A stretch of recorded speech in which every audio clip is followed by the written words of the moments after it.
জাতির শ্রেষ্ঠ সন্তান ৭১-এর রণাঙ্গনের বীর মুক্তিযোদ্ধাদের এবং শহীদদের স্মরণ করে বাংলাদেশের মহান স্বাধীনতা ৫৬তম দিবস উপলক্ষে লন্ডনে স্বাধীনতা মঞ্চের উদ্যোগে গানে গানে উদযাপিত হলো এক আবেগঘন সাংস্কৃতিক আয়োজন।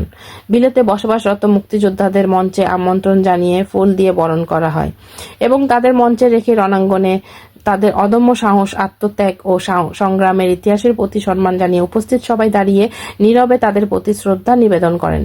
সেই মুহূর্তে যেন লন্ডনের প্রবাসী প্রাঙ্গণে ফিরে আসে মুক্তিযুদ্ধের উতাল দিনগুলোর স্মৃতি, যে স্মৃতির ভেতর জড়িয়ে আছে বাঙালি স্বাধীনতার অমর গৌরব গাথা।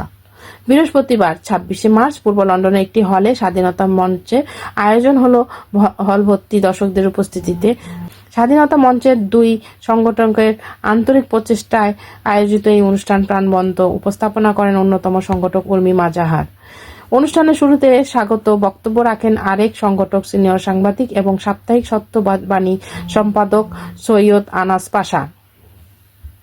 বক্তব্যে তিনি বলেন, মুক্তিযুদ্ধের চেতনা রক্ষায় একটা কঠিন যুদ্ধ অবস্থা অতিক্রম করছি আমরা। এই সময় মুক্তিযুদ্ধের কথা, আমাদের স্বাধীনতার কথা, জাতির জনক বঙ্গবন্ধুর কথা, জয় বাংলার কথা আমরা বেশি বেশি করে বলতে হবে এবং প্রতিটি প্রজন্মের কানে যাতে ঢুকাতে পারি। আর তাহলেই সম্ভব ভবিষ্যতে আর কোনো নষ্ট প্রজন্ম সৃষ্টি হবে না আমাদের মধ্যে। এই উদ্দেশ্য থেকেই আমরা এই অনুষ্ঠানের আয়োজন করেছিলাম। আমরা বিশাল সাড়া পেয়েছি, প্রচুর লোকজন এখানে এসেছেন এবং তারা অ্যাপ্রিসিয়েট করেছেন আমাদের এই প্রোগ্রামকে এবং বলেছেন এই ধরনের প্রোগ্রাম আমাদের খুব ঘন ঘন করা দরকার নতুন প্রজন্মের জন্য এবং নতুন প্রজন্মকে ইনভলভ করা দরকার। আজকের এই অনুষ্ঠান অত্যন্ত সুন্দর হয়েছে। আমরা Dipa Haque, channel UK Bangla, reporters unity news desk, London.